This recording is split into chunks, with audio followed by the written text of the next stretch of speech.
Qué gusto saludarlos, amigos de Charlas de Viernes, de nueva cuenta reunidos para platicar con personajes, con amigos, con gente que ustedes conocen y es entrañable dentro de las distintas áreas de la vida de nuestro país, de nueva cuenta instalados en el escenario de Asador La Vaca Argentina en Torre Manacari. Saludo a Leonardo Delgadillo, quien encabeza este grupo y quien está al frente de estas áreas de restaurantes tanto en la capital del país como en distintas entidades de la República Mexicana. Y saludo a Raúl González, que es el gerente que amablemente nos recibe. Hoy con un gran invitado, un hombre que ustedes conocen, pues porque coincidimos muy temprano por la mañana en algunos espacios y programas, porque está vinculado y relacionado a instituciones muy destacadas e importantes en cuanto a los temas de economía, finanzas y por supuesto también lo que tiene que ver con la parte de gobierno, que es el querido José Luis de la Cruz, a quien ustedes ven en distintos espacios. José Luis, qué gusto verte, darte las gracias de acompañarnos esta tarde y la bienvenida a Charlas de Viernes. ¿Cómo estás? Muy bien, gracias por la invitación. Para mí es un placer poder compartir algunos minutos conversando contigo. Eres muy gentil. Pues mira, hemos platicado y charlamos en algunos meses previos, algunos semestres previos, y hablábamos de lo que el país iba a vivir, las transformaciones en cuanto a un momento electoral que fue pues el que definió un rumbo distinto en cuanto a los sexenios más recientes, leyendo artículos y análisis, estudios muy importantes. Pues has mencionado y mencionabas que el sistema tenía que modificarse en algunas áreas y que teníamos muchos pendientes, por supuesto en el tema que tiene que ver con la economía. ¿Cuál es la perspectiva que tienes tú en este momento después de 60 días de inicio del nuevo gobierno y sobre todo de lo que es este traslado en etapas para México, para los mexicanos, José Luis? Bueno, yo creo que si planteamos como punto de inicio lo que el presidente de la República ha mencionado, la cuarta transformación, lo que estamos obligados a pensar es que esto representa un cambio de época, es decir, pasar de épocas de cambio a una modificación, desde mi punto de vista, muy significativa del marco institucional, pero sobre todo de las directrices que rigen hoy al gobierno y al Estado mexicano. ¿Por qué planteo esto? Las tres transformaciones previas pues se referían, y el presidente ha sido muy puntual, a la independencia, la reforma, la revolución, y en este caso lo que habría que plantear es de que sin llegar a un evento armado, lo que el presidente está buscando es que los problemas, sobre todo sociales, porque me parece su agenda está muy cargada a ese tema, sí. La lucha contra la pobreza, la inequidad, busca quitar algo que desde mi punto de vista es un Estado capturado por intereses. Me parece que al final del día, cuando él dice vamos contra la corrupción, contra la impunidad, a reconstruir las instituciones, porque eso implica estos dos elementos, me parece que lo que está buscando es que el Estado vuelva a tener una autonomía de los poderes fácticos que él considera han de alguna forma mermado la capacidad del gobierno de generar bienestar. Pues en ese sentido es algo que desde mi punto de vista debemos de comprender muy claramente hacia dónde quiere ir para poder hablar un diálogo. Es decir, ahora el punto es con digamos esa patada inicial que ha planteado el presidente, es cómo vamos a dialogar. Es decir, la sociedad, y ahí hablamos la academia, las asociaciones civiles, el sector privado, la inversión extranjera, cómo va a dialogar con esta nueva perspectiva del gobierno que no nada más quiere establecer una nueva administración, quiere transformar a las instituciones y con ello el papel del Estado. Sin duda es fundamental, después de lo que hemos vivido en esta nación, en temas de inflación, de un déficit muy grande, también de una deuda que es mayúscula, recibir una administración, llegar a ella y tratar de hacer todas estas modificaciones, se convierte en un reto enorme. Y no quiero pensar solamente para quien encabeza la Administración Pública Federal, desde el Ejecutivo, sino para todos los mexicanos, a final de cuentas. Porque además se ha generado, querido José Luis, amigos, una muy marcada polarización, es decir, hay una división de opiniones, también de ideas y de maneras de comportarnos, cuando creo, y no sé, tu opinión es la más valiosa y la que tiene como sustento una gran experiencia y conocimiento académico, pues cuando el país necesita unirse para salir adelante conforme a los retos que se han marcado. En el áreas de economía, de finanzas, de gobierno, ¿ese va a ser un factor que pese? Tú que trabajas tan cerca de pues áreas académicas, insisto, y también de cámaras nacionales, de confederaciones de cámaras nacionales, ¿cómo observas esto? Mira, yo creo que México ha estado polarizado al menos los últimos 30 años.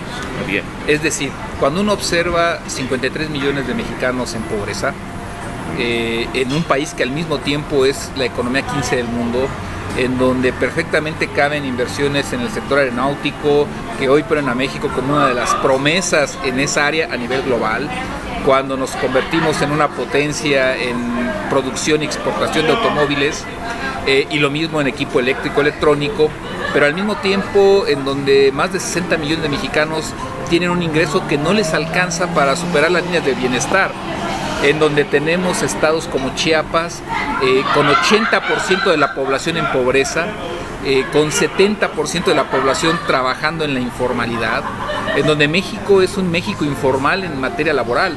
El 57% de las personas ocupadas no tienen acceso a la seguridad social, no tienen un contrato por escrito, 16 millones. Es decir, lo que partimos es de que en México la polarización existe, ha venido creciendo y hay que revertirla. Yo creo que el detalle aquí es cómo lo vamos a hacer. Claro. ¿Lo vamos a hacer manteniendo esa división ahora en términos políticos? ¿O lo vamos a hacer buscando generar una agenda mínima, un diálogo con la sociedad, en donde desde mi punto de vista es buenas las intenciones del gobierno de tener un fuerte gasto social, pero lo que necesitamos es tener una inversión productiva, que dé empleo, que dé crecimiento económico, que le permita a todos esos millones de jóvenes que hoy están en las aulas y a quienes no están, tener una ocupación que no nada más les garantice un ingreso hoy, que les garantice una pensión, que les garantice un acceso a la seguridad social, que les permita tener una movilidad social, un desarrollo, y al final del día esto lo que implica es reconstruir el país. Entonces, desde mi punto de vista, el gran desafío que tiene el gobierno es de esa polarización que le dio 53% de votos, pasar a la reconstrucción de una nueva identidad nacional en donde no nada más se trata de redistribuir, se trata de generar riqueza, porque el país no lo ha logrado hacer. Claro. No lo ha logrado hacer en todo lo ancho y largo de lo que son estos 2 millones de kilómetros cuadrados, y en donde en ese sentido me parece que va a ser muy importante darle la vuelta a la hoja, en el sentido de que tenemos que reconstruir sobre bases nuevas, pero en donde se va a tener la necesidad de que participemos todos en una agenda mínima que, reitero, debe tener como objetivo mayor bienestar social, pero con bases productivas. El gasto de gobierno no va a alcanzar. Fíjate, es un tema fundamental. En algún momento tú analizabas hace algunos meses lo que ha significado que mexicanos hayan tenido que cruzar la frontera norte para enviarnos una enorme cantidad de recursos con remesas. Todavía estamos en esa posibilidad, era otro momento, era un tratado de libre comercio que tenía características diferentes, ya ni siquiera es un tratado de libre comercio como tal, un gobierno diferente en Estados Unidos. ¿Vamos a seguir dependiendo de esa gran cantidad de recursos para poder equilibrar los temas de gasto y de necesidades de la economía mexicana?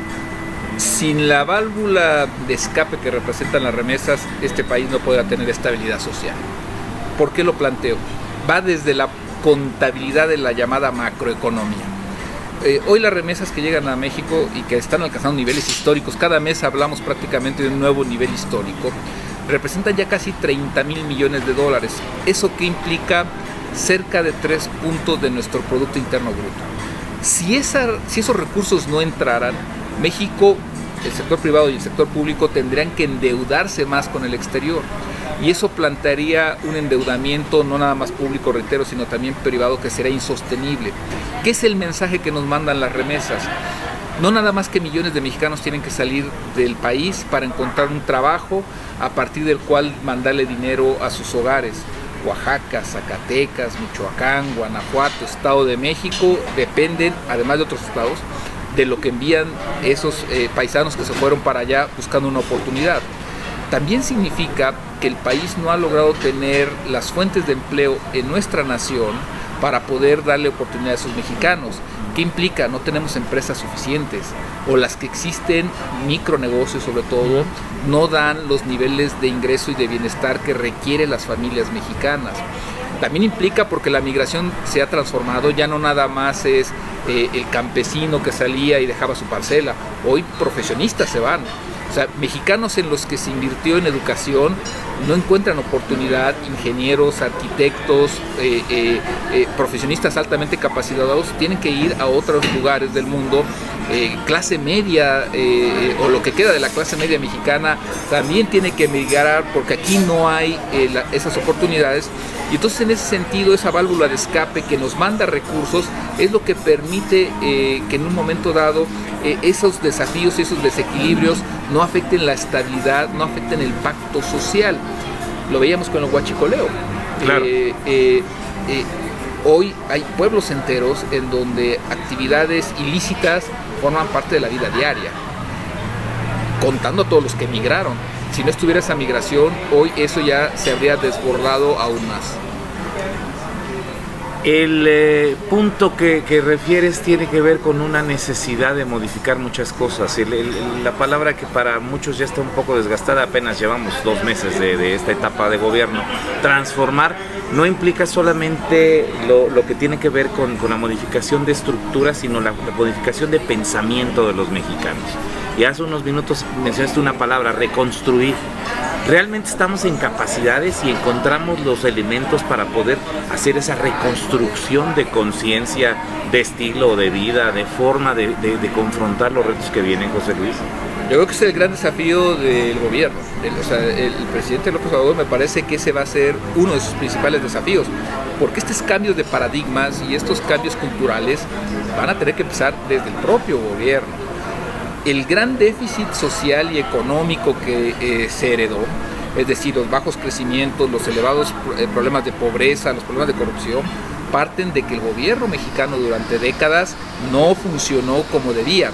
Abrimos nuestra economía, queremos vincularnos con Estados Unidos, con Alemania, con Francia, pero nuestros gobiernos no son de esa calidad. Es decir, si hoy partimos que los servicios públicos, que los niveles de calidad educativa, que los niveles de seguridad que tenemos en México son evidentemente muy bajos y los contrastamos con economías de tamaño similar a las nuestras, Canadá, España, evidentemente hay una brecha muy grande. Los sistemas de salud, por mencionar uno de los que diariamente los mexicanos sufren. Entonces, en ese sentido, el gobierno va a tener que buscar ser más eficaz, es decir, dar resultados. Pero además hacer algo, y reitero esto, que no hemos hecho durante décadas, dialogar. Es decir, durante los últimos 50 años los gobiernos han decidido cuál es la estrategia de política económica, la estrategia de seguridad, la estrategia de educación, y el resultado ha sido, digamos, limitado.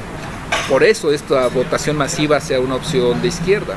Claro. Entonces, esa opción de izquierda va a tener que, me parece, comprender que parte de lo que buscamos es sí escuchar al presidente todas las mañanas, pero que el presidente escuche a la sociedad todos los días.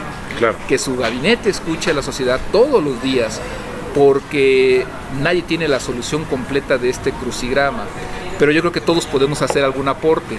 Entonces, ese paradigma de comunicación, y la comunicación, pues tú eres experto en eso, es tener un diálogo, sí, es de ida y vuelta, no nada más es que una sola parte diga. Claro. Justamente lo que plantea es, el gobierno va a tener que ser el primero en modificar sus paradigmas si queremos construir una nueva nación. Hay una parte que es fundamental y que tiene que ver con la experiencia de quien toma las decisiones o de quien está al frente de distintas o determinadas áreas de la administración.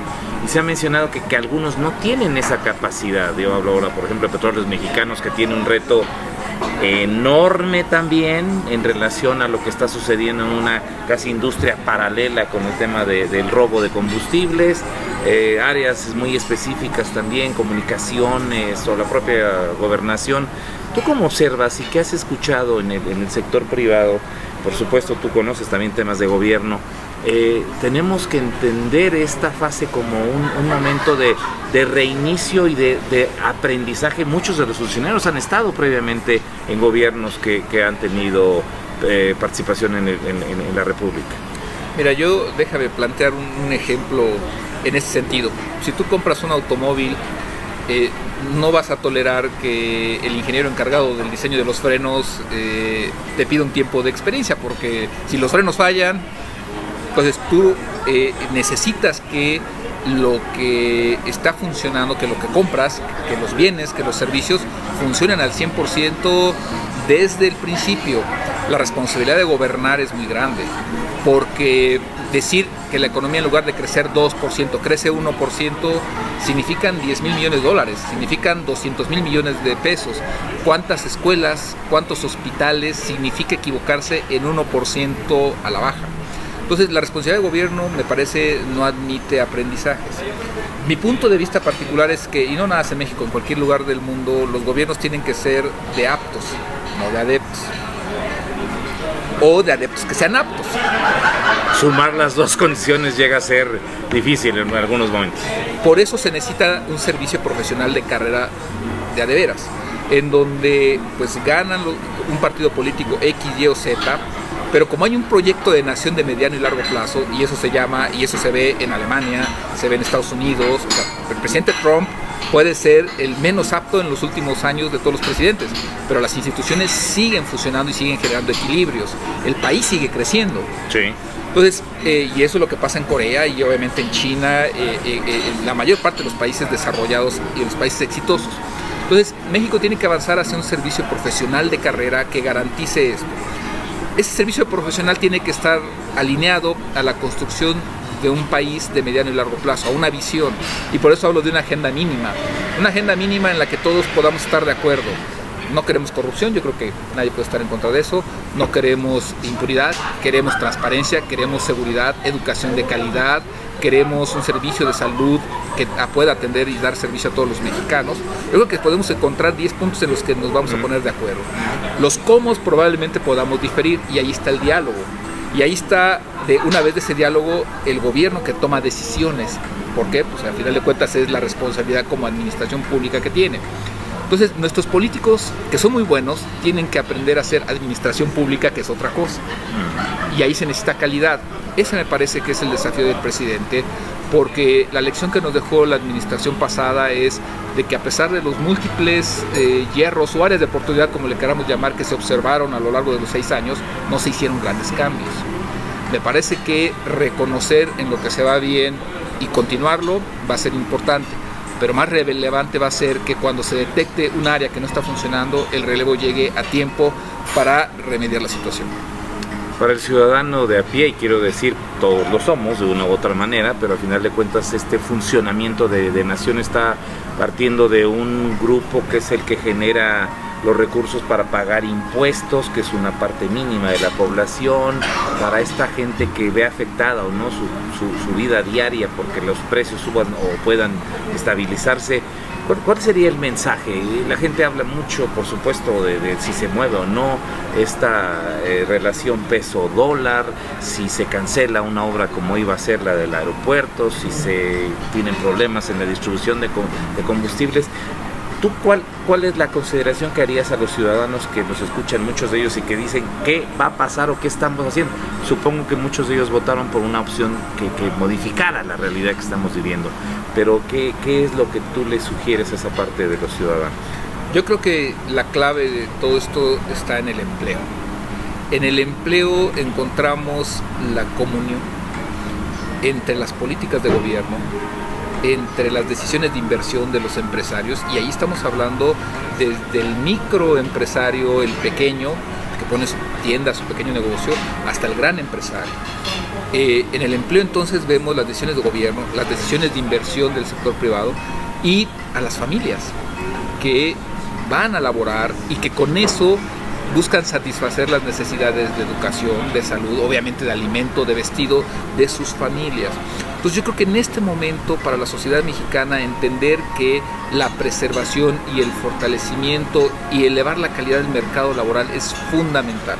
porque de ahí se desprende tener el ingreso diario para poder subsanar cualquier requerimiento de vida.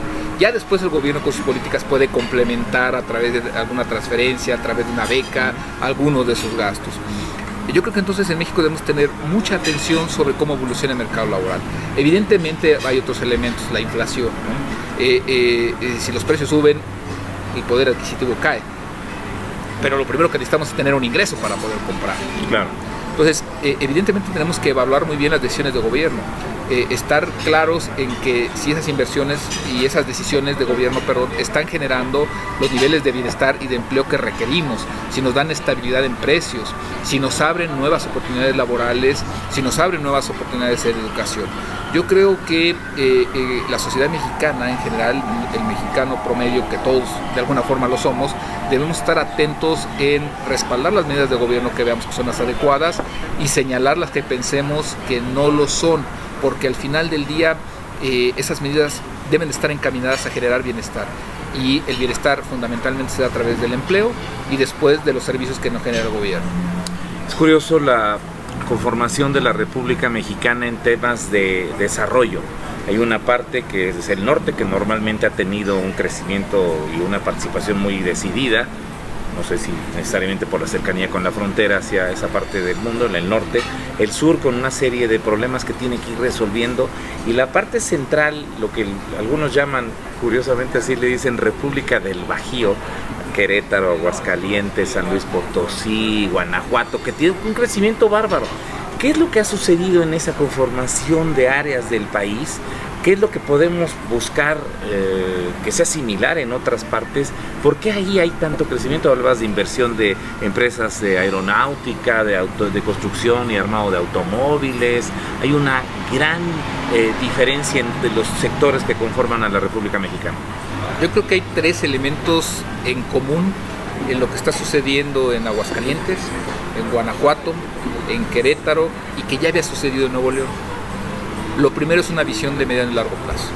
Hoy nosotros podemos ver, en Aguascalientes han pasado gobiernos de distinto signo y sigue avanzando la economía, con sus matices, pero hay crecimientos en los últimos 25 años que llegan a compararse en tasas de crecimiento a lo que ocurre en Singapur, es decir, niveles de 5 o 7%. Entonces el primer elemento es de que a pesar de los cambios políticos hay un elemento común que permite ir al mediano y largo plazo.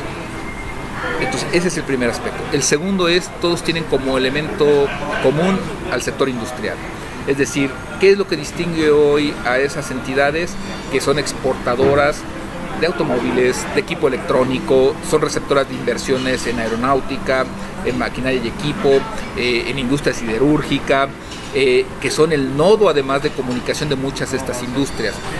Para poder ser hoy competitivo a nivel internacional en estas áreas, tienes que ser muy productivo. Necesitas tener educación, gente trabajando bien educada en esas áreas, porque las empresas que invierten ahí lo pueden hacer en México, o lo pueden hacer en China, o lo pueden hacer en la India, y han decidido invertir en nuestro país. Entonces hay un nivel mínimo de educación con el que estamos cumpliendo. También hay salarios competitivamente más bajos que en otros lugares, pero también los salarios bajos existen en Bangladesh, existen en la India y vienen a México. Entonces hay salarios que son, digamos, atractivos, pero también hay calidad. Y un tercer elemento es infraestructura, que permite de alguna manera comunicar a esos lugares, sobre todo hacia Estados Unidos, hacia el norte del país. Y entonces el desafío que tenemos es cómo reconstruir parte de ese modelo que trascienda a los ciclos políticos, que tenga un perfil de valor agregado industrial con educación y que además esté bien comunicado en el sur y sureste. Y le agregaré un cuarto punto en común que tienen que desarrollar, me parece, todos, que tengan como prioridad el interés nacional. Claro.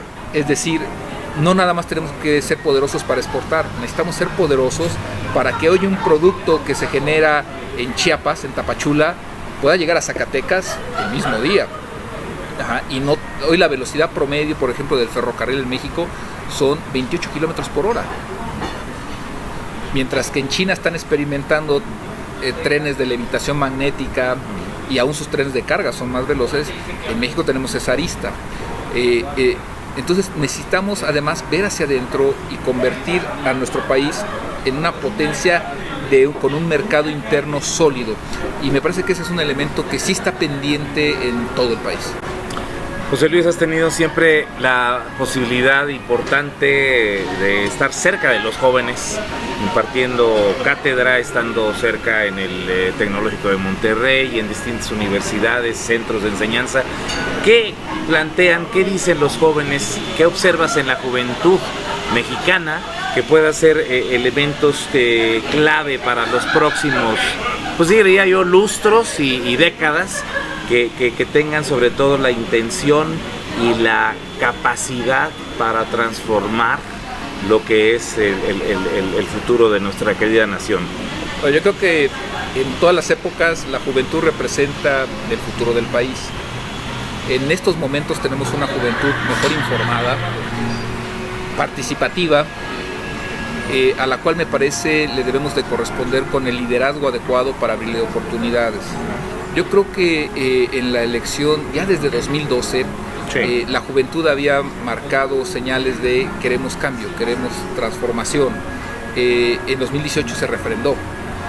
Entonces, en ese sentido, yo creo que tenemos un país con mucha juventud, con un nivel de educación que ya nos permite avanzar, hay que encauzarlo, pero al que tenemos que generarle oportunidades. Y oportunidades no significa nada más darles una contraprestación económica, significa educarlos con calidad, educarlos para competir con los jóvenes de China, porque allá también hay, educarlos para que deportivamente puedan competir con los jóvenes de Estados Unidos, darles el sistema de salud para que sean, valga la redundancia, tan sanos como los jóvenes de Alemania. Tenemos que generar un ecosistema para esa juventud que tiene potencial, que se convierta en una realidad y que dentro de 20 años sean los que tomen decisiones en función de esas nuevas calificaciones. Y sumaría, para concluir esta charla, y yo lo sé, con José Luis podríamos estar platicando cualquier cantidad de tiempo, porque es un hombre con una gran experiencia, muchas vivencias muy importantes, cercanía con grandes personajes, y como el tiempo, pues siempre tanto en este espacio como en muchos otros es breve y nos exige cumplir con ciertas líneas. Con esa idea de la juventud, ¿cuál sería y cuál es lo que tú observarás para un futuro cercano para México? Hay muchos que hablan de una circunstancia dramática y algunos otros que quizá no lo vean tanto así. Tú siempre eres un hombre analista, moderado, consciente, responsable, cosa que a mí me congratula porque te leo, te escucho y te veo mucho. ¿Cuál es ese futuro, no de la bola de cristal, sino fundamentado en hechos prácticos y en números y en lo que hasta ahora has analizado, José Luis? Yo creo que estamos viviendo una coyuntura desafiante, con muchos retos externos. Hay una redefinición en quién será la potencia global. China, Estados Unidos están en ese tema y ambos influyen en la economía mexicana. Tenemos una Unión Europea que está buscando redefinir su rumbo, el Brexit con Gran Bretaña, pero también el ascenso de la derecha y de la ultraderecha en muchas de estas naciones. Entonces, en ese sentido, es muy claro que debemos comprender que el mundo está cambiando y debemos tener claridad en hacia dónde va. México mismo está cambiando. O sea, el hecho de que el presidente López Obrador haya ganado la elección con tal ventaja nos marca que va a haber una transformación y la está buscando implementar.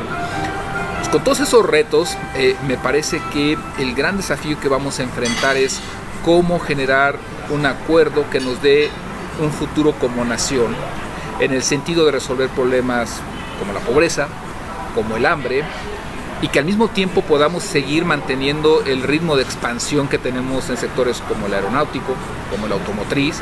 Es decir, cómo hacer de esos diversos Méxicos un solo México, más desarrollado, en un contexto más competitivo y desafiante.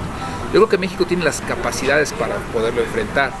El gran problema es de que durante décadas no hemos contado ni con el liderazgo y, reitero, ni con los diálogos sociales para poder generar esta agenda que trascienda los ciclos políticos y los intereses de grupo. Entonces, me parece que en ese sentido México tiene esa posibilidad Y ahorita la responsabilidad de la nueva administración es darle cabida, saber direccionar a ese México que queremos ver. Si logramos generar esa agenda mínima, me parece que sí podremos ver a un México más desarrollado.